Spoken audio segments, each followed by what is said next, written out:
Okay, retake.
I do not enjoy having my time wasted.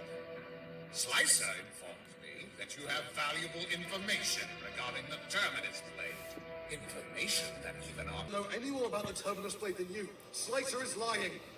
5 seconds. Please, you must believe me. Send Optimus my best. Ground!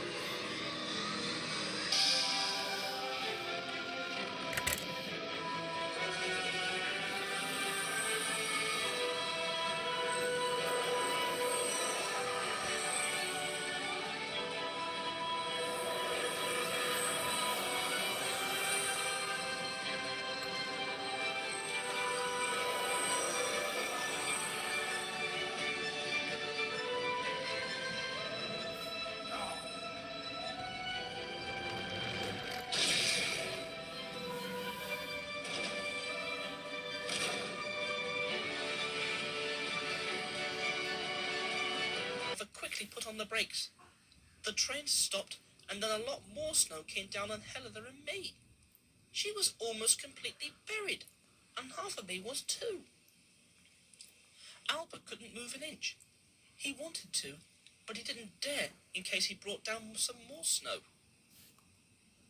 The passengers weren't hurt, but it was the next morning before the men dug us out. I've never been so cold.